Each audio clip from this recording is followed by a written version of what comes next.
Hey YouTube. Well, I'm gonna try to talk about Tavis Smiley a little bit. I've been avoiding this story. It happened a couple of days. Well, a couple of days ago, I saw it on CNN with Don Lemon. Tavis Smiley being interviewed. I guess he had done another show earlier, today's show, I think. Anyway, so let's talk about this a little bit. There's just so many of them. I just can't take them on because every day there's one or two more people added to this list of people who are being sued, fired, or disciplined about this sexual harassment allegations. So he made some good points. I mean, I kind of felt sorry for him. I mean, I get the impression that he actually believes he hasn't done anything wrong. I'm sure he feels like he's a nice guy. I'm sure he feels like he's a relatively attractive person, and he just happened to have dated people in the workplace. Well, him being the owner of the of the workplace is a big part of the problem. If he just worked on an equal level to these ladies, then it wouldn't be any kind of harassment. They would be on the same plane at least. That's why people discourage this kind of thing. I haven't been in the workplace for years, so I'm just not really that familiar with that dynamic. But it seems to me Tavis Smiley has been able to get dates because he's had a huge advantage. That's what it is. He didn't see it right now. He don't see it like that. But if Tavis Smiley were to walk into a bar, regular bar, and let's say in a city where they didn't know who he was, his show didn't air there, then he would have to get dates like anybody else. Right? You got to have a little game, a little conversation, romance them a little bit. But as long as he owned that company, the moment he walks into the door and he is the boss, he has an extreme advantage.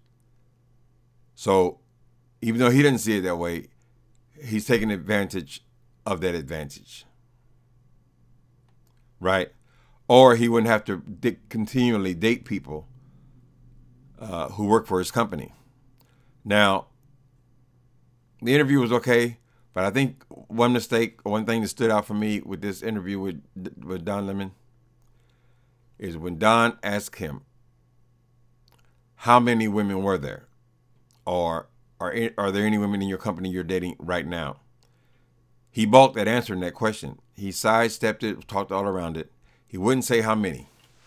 And that's what's problematic, because I get the impression that that's all he's dated. He's probably just dates people that work in his company.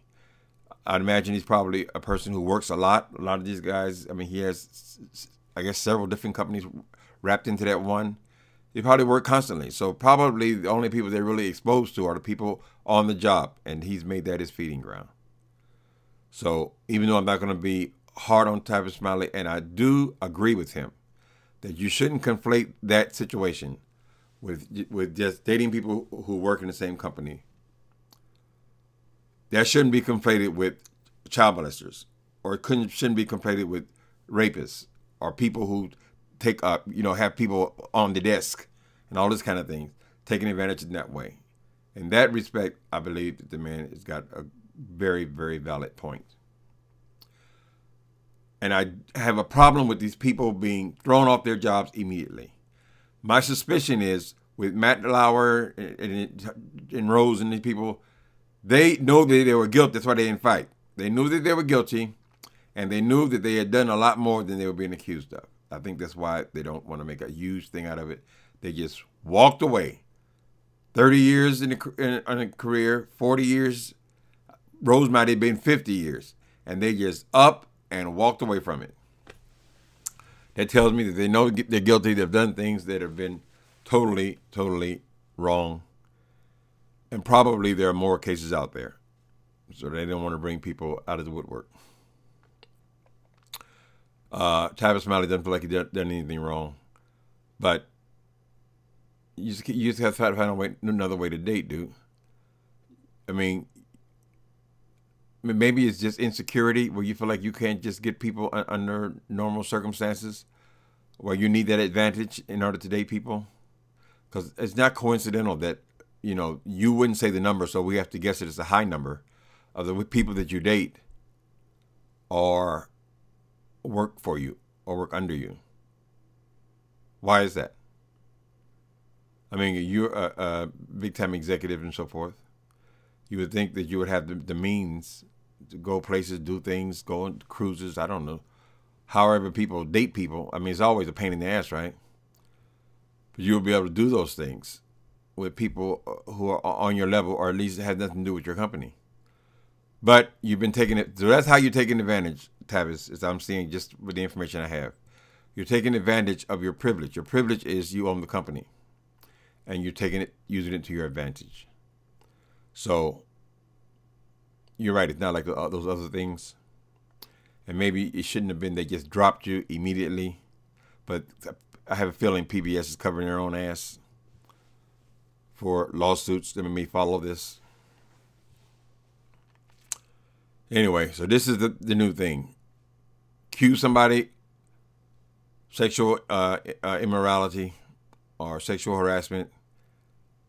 2 days later, they no longer have a career. I mean, it's over.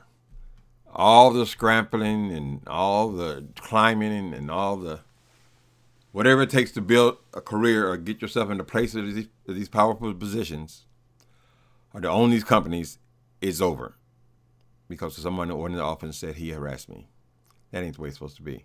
It should be due process. We shouldn't even know about it until a verdict has been reached.